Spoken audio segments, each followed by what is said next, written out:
This podcast is brought to you by the Islamic Center and NYU. For more information, visit our website at www.icnyu.org. Assalamu alaikum wa rahmatullah. Bismillah, walhamdulillah, wassalatu wassalam ala rasulillah, wa ala alihi wa sahbihi wa man wala. So, I think there's a few different ways that we can engage this conversation and to look at it in the prism of what you all are talking about.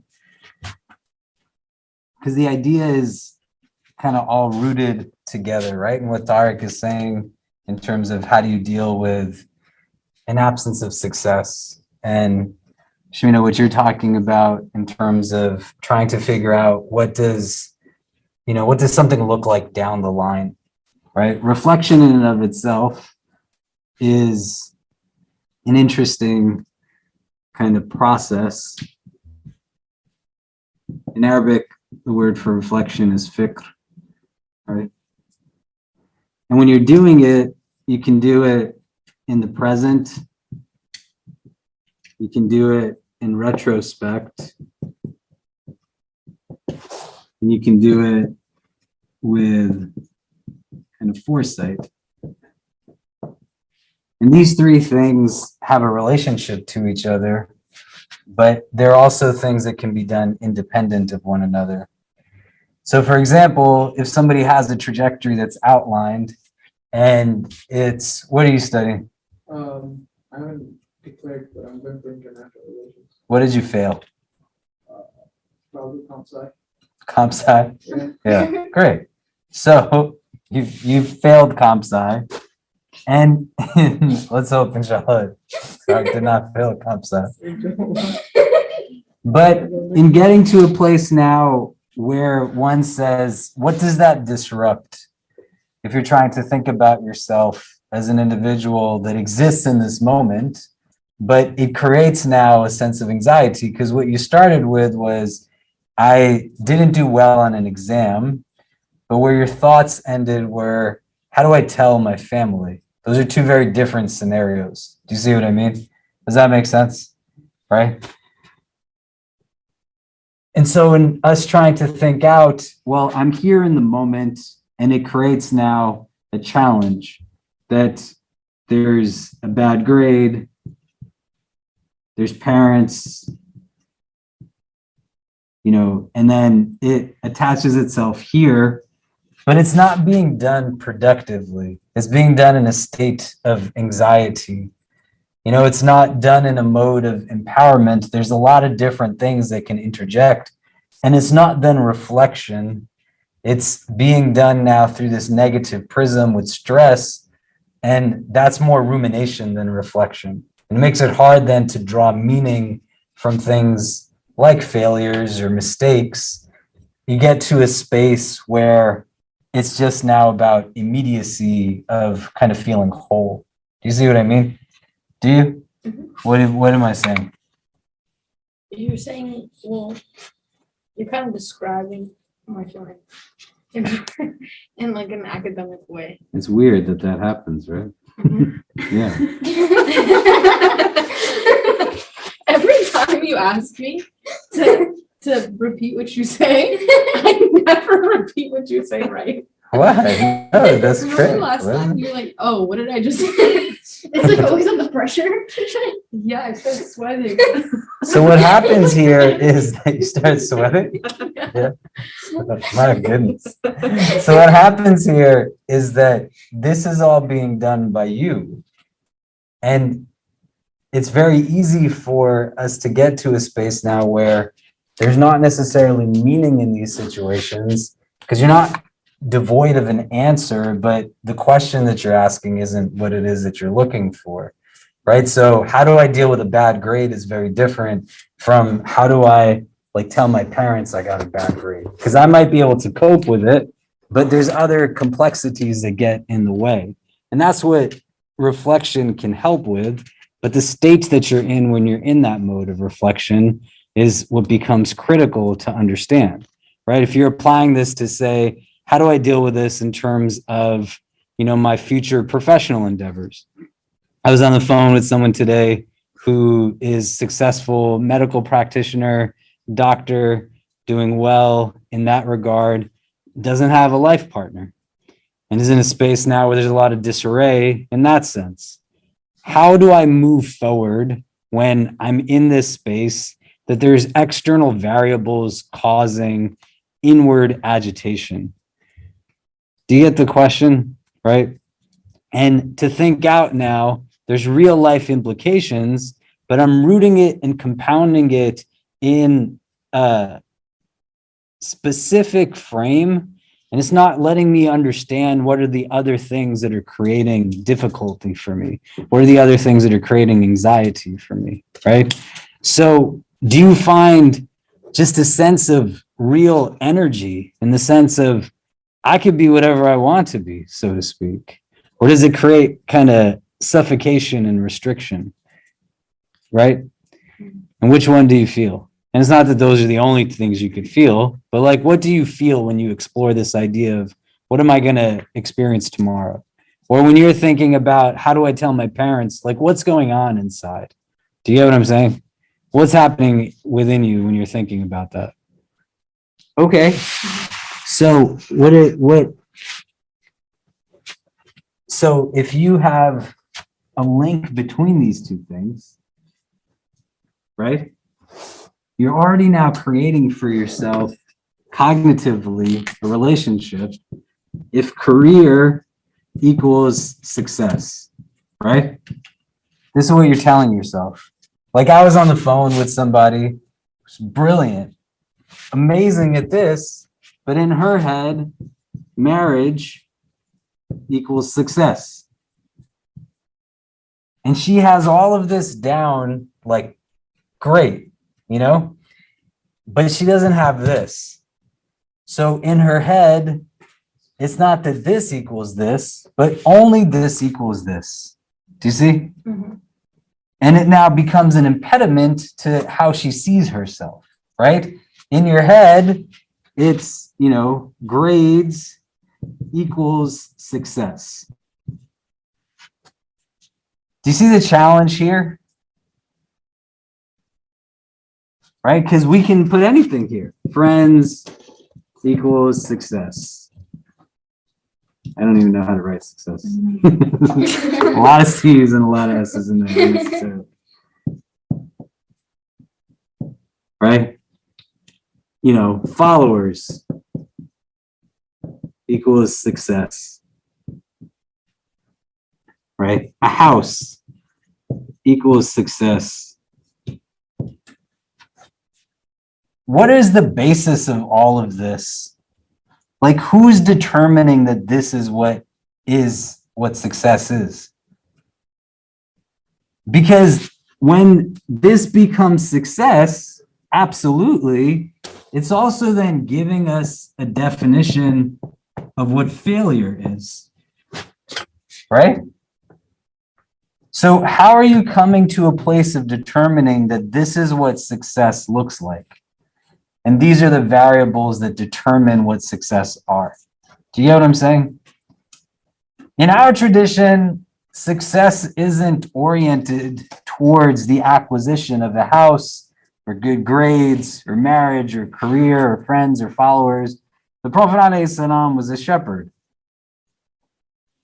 In the Sunni tradition, he doesn't know how to read or write. His house is so small that when he prays in his house, he's essentially bumping up against his wife. From the standpoint of what we determine success to be is going to now build you up to either say this is what means failure or this is what means something else. Do you get what I'm saying? And so what Islam offers is a distinct structure that doesn't root now all of this as an absolute success. It says that this is just a part of this world. And the basis of it being a metric of success is not through the prism of societal acceptance, but what renders success is something that is much bigger or deeper than just a worldly existence. Do you get what I mean?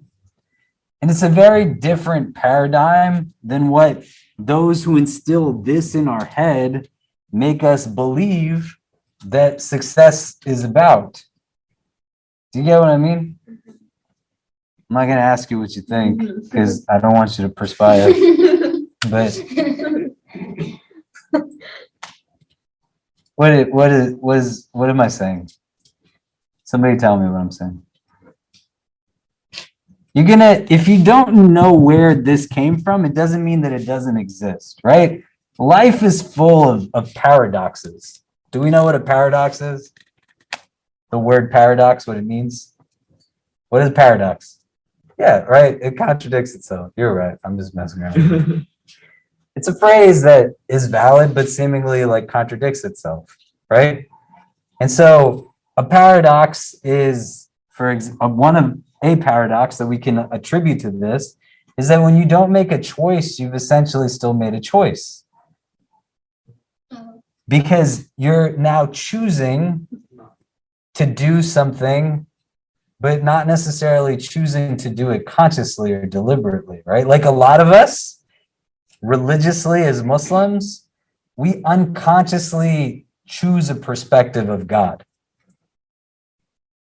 We might not be aware of it, but you believe God to be something unconsciously, and then that determines how you engage with religion.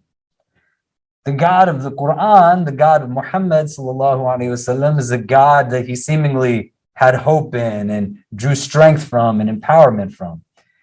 The God that a lot of Muslims believe in is a God that makes them walk on eggshells, or has them get stuck in a place where this is what success is.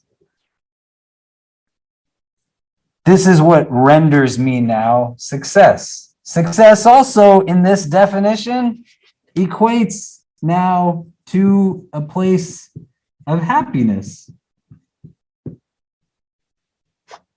Because that's what we're saying, right?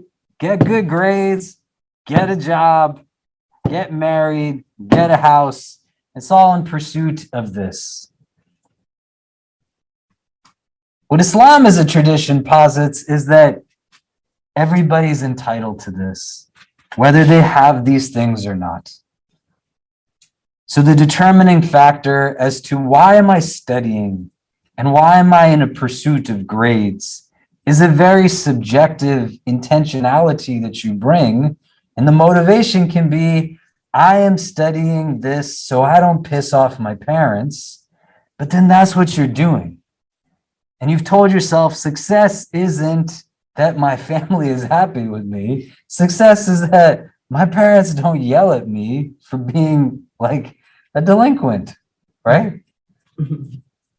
That's not a good definition of success. It's a bad definition of success. Do you get what I mean? So we got to first create and construct a definition that says, well, what does this mean? Right? In a way that's empowering. When we have spiritual vehicles in our tradition, I'll give you an example of what I mean. What does the word tawbah mean? Huh? To return. Repentance, yeah. And also to return. When you think of tawbah, like, what does it make you think of? Like when people tell you to make tawbah, how do they make you feel? How do they make you feel? Yeah, or anybody. What do you feel like when you're thinking about doing tawbah? Okay, but do you feel good? Guilt. You feel guilt? Yeah. Remorse. Remorse? Huh? But I feel hopeful. You feel hopeful? Great. Why do you feel hopeful? Because it's like, well, in my head, I think of God as my friend. So it's like, I can just, if I did something, like, that's a friend I can tell who's not going to judge me. There you go. So why do you feel remorse and guilt? I think you should be sad for what you've done wrong, but you can also be hopeful while being sad. It's an act that's supposed to get us to a place, right? You just said it's about going back to God. So if I'm here and this is taking me now to God, The end result should be that I feel spiritually uplifted, not like spiritually obliterated, right? The guilt or remorse could come prior to as a place of recognition, but as a vehicle, it's a spiritual vehicle.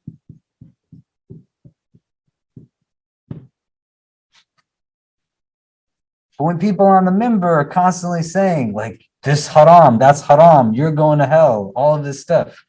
When parents like tell you that things are haram that are not haram, or they tell you that like you're a bad Muslim, everything comes into a prism now that this isn't about like increased spirituality. It's about me not getting to a place of just dealing with this guilt in a healthy way, right? But the connotation to it comes from, again, this paradox. We're going to have a definition that is actual rather than what it is that we perceive it or rhetorically believe it to be. And you want to get it to be oriented here, right? So that it's an uplifting tool. Similarly, we want to get to a place where we have a definition of what this is so that we can then understand what it's not. Do you know what I mean? And we're juxtaposing this now in a way that it has a symbiotic relationship with the other end of the spectrum, which is failure. Would any of you tell Tariq that he is a failure because he did bad on his exam? Did he tell you that? He does. I have never ever told him that. I don't know where he's getting. But in all seriousness, would you say to him, if he walked in here and he was like, I just failed my comp sci exam, would you be like, man, ain't nobody gonna marry you? You better look into adoption because, huh? There's no problem there. But do you hear what I'm saying? Right? You're gonna be giving him now probably more empathy, right? You're not gonna laugh at him or mock him or these kinds of things. You're not gonna make him believe that he's devoid of success because of one exam that didn't go a certain way. You gotta like rework, your own construct around this, right? If my friend comes in and says that they didn't have a great exam, I'll probably tell them that it's okay, it's all right. And I generally mean that. But when it comes to your own self, you're like, no, dude, you're done. Like, how do you get out of this? Like, I generally feel like my friend is not a failure. But when it comes to yourself, you're like, no, you are a failure. So how do you get out of it? You guys want to move up and be a part of the circle? You can be the cool guys that sit in the back of the room, but there's not. Yeah.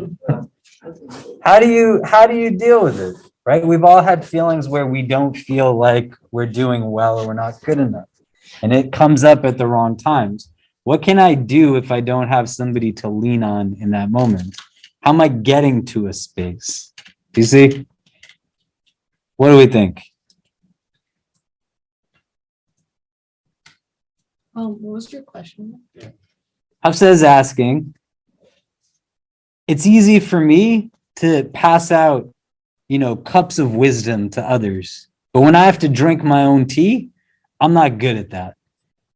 I know how to tell other people how things will be okay, but I tell myself not introspection or kind of reflection. I give myself a lot of self-deprecation.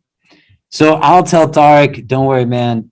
Even though you didn't do that well in school, somebody's going to eventually marry you, right? They'll feel bad for you, But do you get what I'm saying? But when it's me, it's like my life is over. I'm devastated here. How do I break that self-talk? How do I keep moving forward? Do you get what I'm saying? Because the goal is not to be indifferent, right? If you make a mistake and you do something wrong, you want to be able to recognize and acknowledge it, but in a healthy way that lets you still keep going. Do you know? As opposed to now being kind of shut down and paralyzed to say that there's no point to this anymore. What do you do to recenter yourself when your world is thrown off? If you all were here last week, we were talking about reclaiming spirituality, which I don't think any of you were in this room last week. Were you here? Yeah? With the grad students? Yeah, but I came in late. So remember when I talked to people and I said the two questions I ask people the most that I get the answer of I don't know is what are your values and how do you take care of your heart, right? So when your world is thrown off, what do you do to recenter yourself? Or what would you say?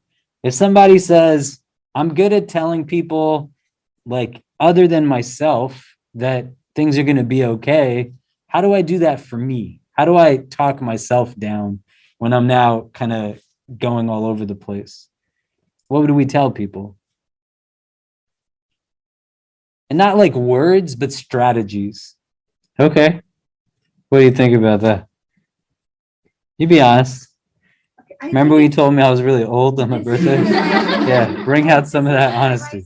You remember she said that? I remember Yeah. every word. There you go. No, this is the advice I'll give my friends. Like, think about your relationship with Allah. Think about this. Think about that. But it doesn't register at the time. It doesn't. It doesn't. No. Okay, so we're in the moment. You just got a bad grade, right? What does he do at that moment? He gets the exam, and we're trying to figure this out step by step. What does somebody do at that time? Because the alternative can build itself up, right? This person I'm on the phone with has for years in her head now said she didn't fit into those boxes of success. She's doing well. She's a great doctor, first doctor in her family, et cetera, got all those boxes checked off, but it's now turned into negatives. Maybe if I hadn't gone to med school, I would have gotten married early. Maybe if I didn't do this, this would have happened, that would have happened, right? What does someone do to be able to avoid the buildup of that talk? Because the goal is to not be absence of your humanity, right? Somebody loses a loved one is going to hurt. It would be more abnormal if somebody passed away that you were close to and you were like jumping up and down like nothing happened, right? But the recovery time for what is now kind of information that you absorb that can be unsettling, what do you do in those moments? Does the question make sense? So what do we do? How do I get to talk to myself in a more productive way, which is the base of this question, right? How do I create self-talk that is uplifting and empowering? How do you do that? This is what's going on inside, right? And we have in here also waswasa. You have within it the nafs, right? The lower self. You can have past experiences. Every word he puts up there. What is it? He's like, I hate those. That's the word. Like, That's the past experience. But essentially what these things are doing are they're becoming now a means of not reacting to this, but regaining control of this. Because these things can be really heavy. And they're a part of us. They're not us in our entirety. And some things are external and they impact. So waswasa can impact your thoughts, right? There's a relationship there. And you can see how some of these things can now be strategically in relation to some of what's in this column. But all of this is going to pop up at that moment. And it's going to now be something that you either yield to or you simply acknowledge that that's what's going on. Why wouldn't your mind take you to a place that says, I just didn't do well on an exam. I'm not going to like ever get into this school or grad school. My parents are going to definitely like be upset with me. That's where your thoughts are going to take you. They're thoughts that are in their immediacy. Self-actualization, which is a big part of our religion, as you start to become more acquainted with you, and you recognize that all parts of you are good. You are a creature made in beauty, right?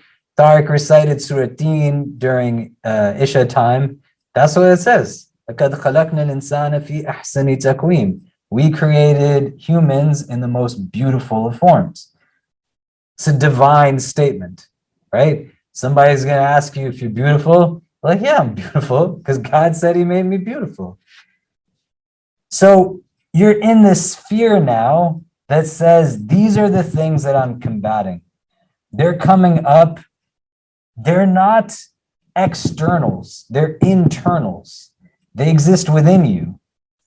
So if you're not in a space where part of the definition of success can be material success, but if part of the definition of success does not incorporate a success of the inward, then things that happen to negate growth inwardly or to degrade and to diminish what's taking place inward, they're going to still happen, whether we're thinking about this simultaneously to outward or external success. You get what I'm saying? I like to write things down because I know that what's going on in my head is not always like easy to, it can be very abstract. So if it's not making sense, let me know that it's not making sense. So I'd rather that we distill certain concepts as opposed to kind of move over them, do you know? And I say this to you because I don't know all of you as well as I know some of you. I really care about each one of you. So it's not going to do anything for me to stand here other than I want to make sure that it's helpful. And it's not helpful if you're just nodding when you shouldn't be nodding. When I ask you, does it make sense? Right? Okay. This list on this side of the board, you have to be able to come up with one for yourself. If you don't have something that enables you, that is not going to be, right? All of us are not Shu'aib. So he might do well in a place of solitude, right? I might go into a place where I'm alone and this just overtakes me. It doesn't mean that he's better than me, right? He is not better than me, right? But it also doesn't mean that I am worse than him or he is worse. We're just different people. We're fully autonomous. There's hadith where a companion comes to the Prophet, Ya Rasulullah, can I kiss my wife while I'm fasting? He says yes. Another comes, Ya Rasulullah, can I kiss my wife while I'm fasting? He says no. It's literally the same question. Yields a distinct answer, not because the question is different, but the person asking the question is different. They're coming with different realities. So the application of it is going to be distinct based off of the questioner. Do you get it? One was older, so there wasn't a concern that the kiss would lead to something that could invalidate the fast. For the younger person, it was maybe you should relax a little bit because that's not going to go in your favor. What's this list for you in the state that you're in right now? Because you are 18, 19 years old? 19. 19 years old, right? Don't worry, not 30 yet, so it's not a problem. Right? When I turned 39, Pups asked me how old I was, and I said, I'm 39 years old. She's like, what? She's like, I can't even imagine being older than 30. I was like, thanks a lot. That's how I celebrated my birthday. You're in a constant state of flux, so you can't be in a state of movement if you're standing still. And sometimes we stand still, not because we're not living every day, but we're not open to knowing about ourselves, right? Naming feelings is a part of emotional intelligence. And another part of emotional intelligence is the ability to recognize that I don't know everything about me, that there's still room for me to learn more about who I am. So some of this is going to change as you just have evolution to yourself, which doesn't mean the starting point is that you're devoid of evolution, but evolution in the sense that you're going to keep growing. Like different things are going to happen in the course of your routines, your lives. Does that make sense? Yes. Yeah? Yeah. What do you think? Can you please tell me what name of feeling is? Naming a feeling, for example, if I asked you in this room, right, the 10, 12 of us, you know, how are you feeling? And I said, just write it down. There's a good chance that all of us would pretty much name the same 6 or 7 emotions. But you're not just angry or sad or happy.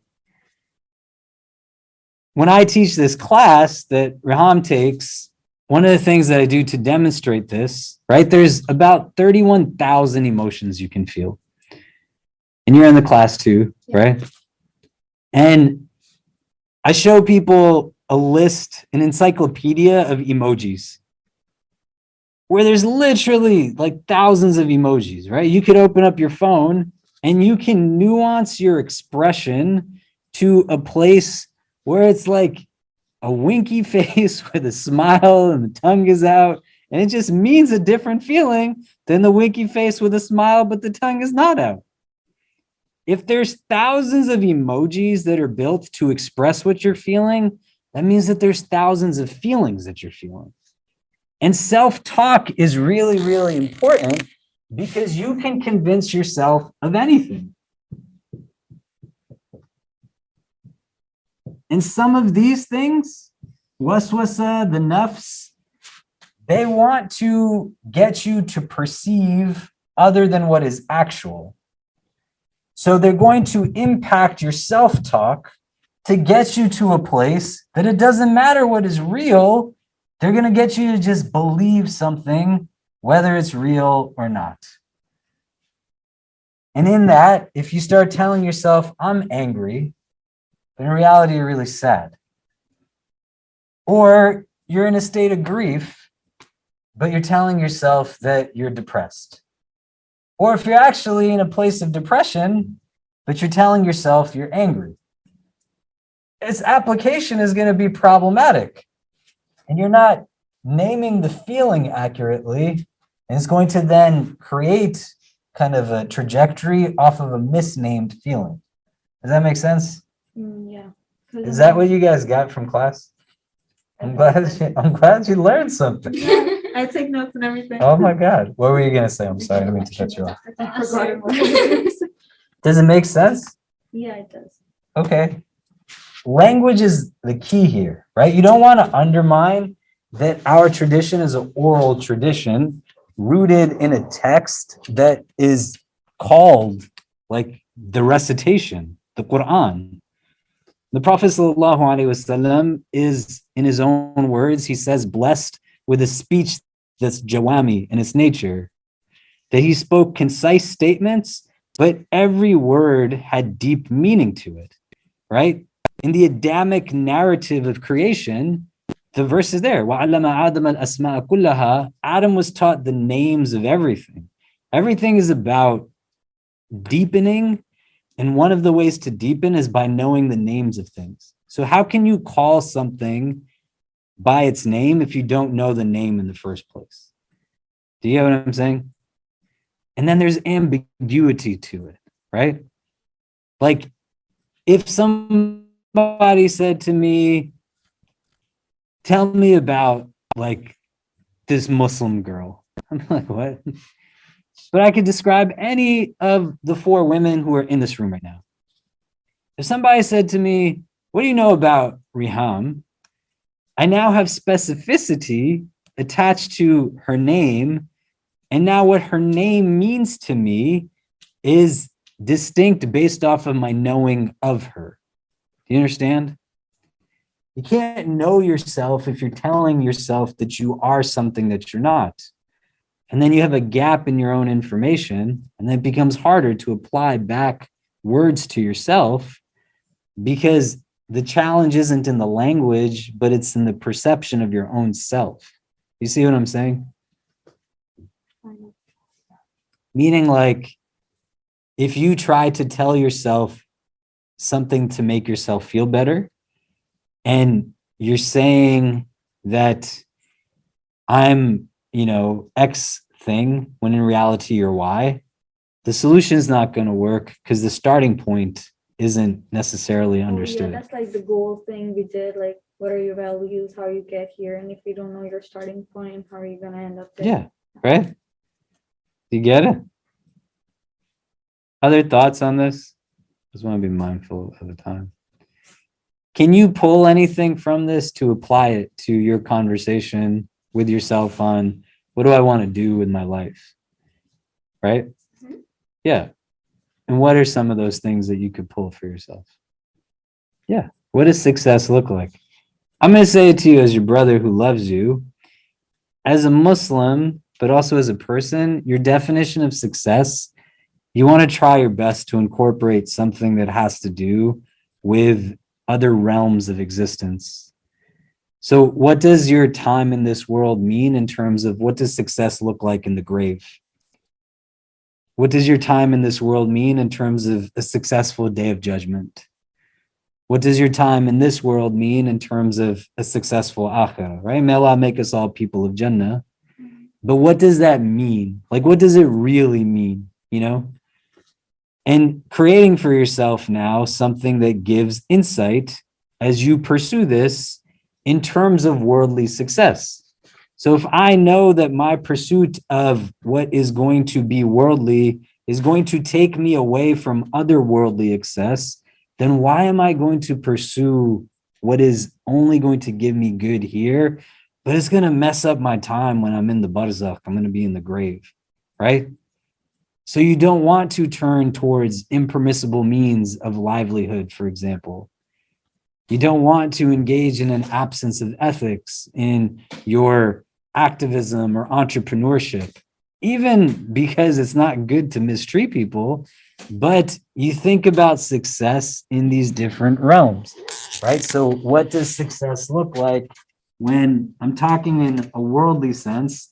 I have an inward and an outward. These are things that exist in the context of this world here. So I can have a box of success for that. But what does success look like in terms of what's remaining for me, right? So you and I are already out of like the womb. We're already removed from the original starting point of our souls. We're not going back there as a starting point. We've already moved forward. So what lies ahead is what's called the barzakh. This is the intermediary realm.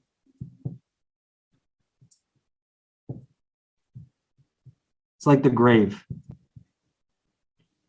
You then have the day of judgment. And then you have the akhirah, the hereafter. What does a successful time in the grave look like for you? Right? And how does what you do here translate into success there? This world, if we were to identify it, so we put dunya, right? This world. This is a place of action. This is the only space that you can do things. When you get to the grave, it's supposed to be a place of rest. But you can't do anything in the grave in that sense, right? Like I can't go offer somebody who lives on the street a blanket in the grave. That's not a place to do that. The day of judgment is just that. It's a place of judgment. It's a place of balancing, hisab. You don't get to go to Allah and say, Ya Allah, can I please go give some food to a homeless person on the day of judgment? And then the hereafter is just eternal existence, right? We are creatures that are created, but we were created for eternal existence. So all of these things become characteristics of these different realms of existence. So essentially what you do here is going to now play a role in how these things end up carrying themselves out. So when you're thinking about success, it doesn't matter fully what everybody else does and says to you and for you. And it's hard. And you have to believe in a God that believes in you more than you believe in yourself. So if you have family that is restrictive, just try your best. If you live in a society that is oppressive, you try your best, right? You have challenges that you struggle with. You just try your best. Allah knows you better than you know yourself.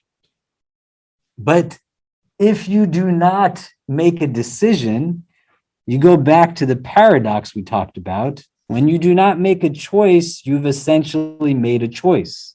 So if you are not choosing to understand what success looks like in terms of future realms of existence, then you've made a choice about it. Does that make sense? You said that, like, I'm choosing to not choose, and then everything's going to translate into, what am I doing professionally in this world? What am I doing in terms of success in this world? But it's going to be seen as an end rather than a means to something. Do you get it? How often do you think about these things in a productive way? You're a grown person now, right? And being grown is not like you're of a physical stature, but you have mental faculties and the ability to discern. You can't do something until you do it. So you start to think out, what do these things mean to me? And that's where this list becomes important, because you do it in a healthy, productive environment. Not when some fool is yelling at you, telling you that you're going to be in hell because you do this, this, and that, right? Believe in the creator of heaven and hell. And don't live a life that is in pursuit of heaven or in avoidance of hell. You want to understand that those places can't do anything to you other than what Allah commands them to do.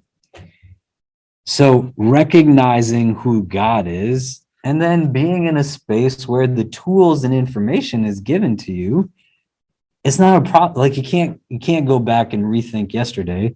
You're exactly where you're supposed to be.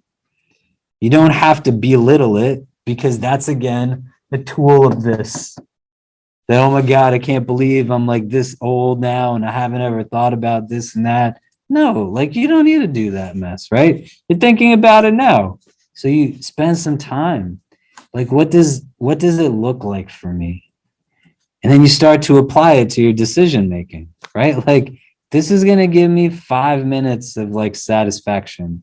But what is it going to do for me in terms of my success here? You know? What's it going to do in terms of my success here? Right? Like, what does it, like, I want to drink from the hand of the prophet on the day of judgment.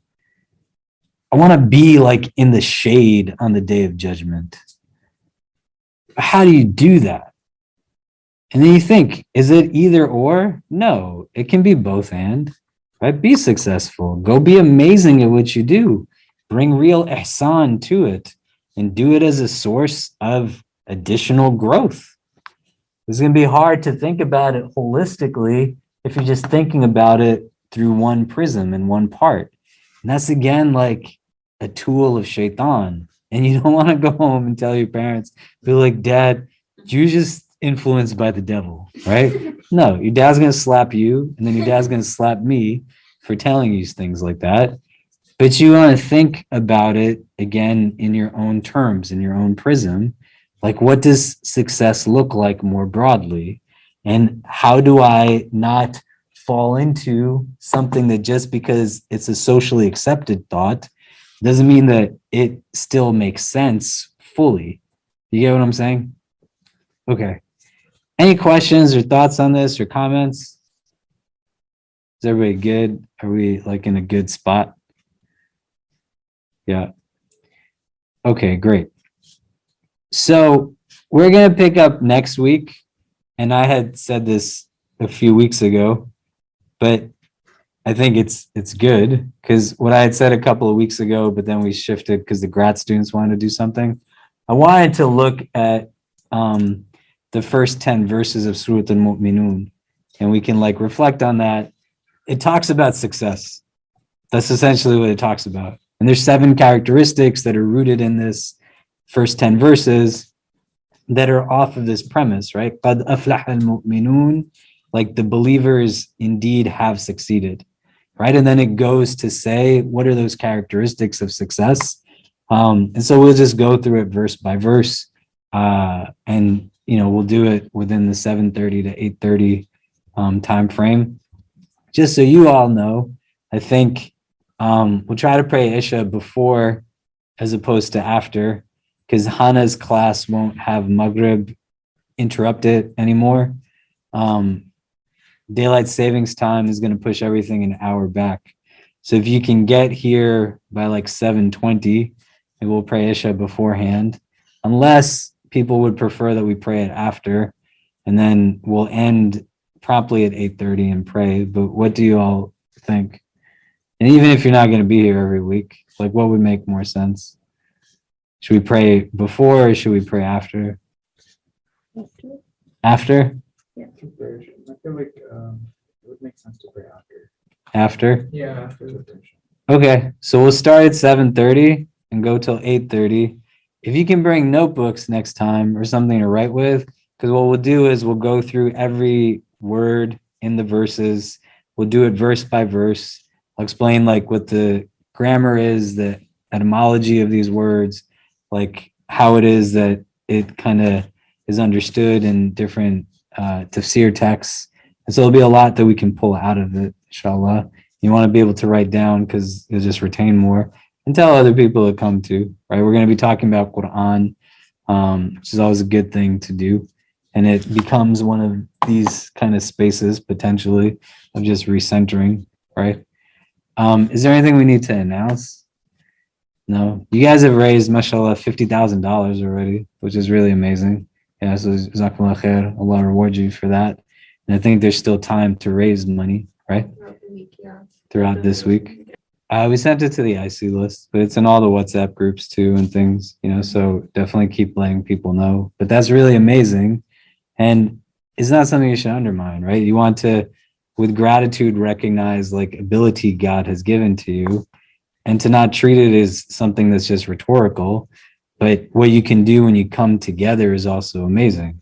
So you start to apply that now to like, what are other things we can do when we come together? Can I turn to the people around me and say, hey, like, what can we build together? What can we make happen together so that you're applying like your skill sets, but deepening your bonds on the creations of things that are really great. If you would like to listen to more, please donate to www.icnyu.org/donate. For more of our virtual programs, go to www.icnyu.org/classes. If you have any questions, email us at info@icnyu.org.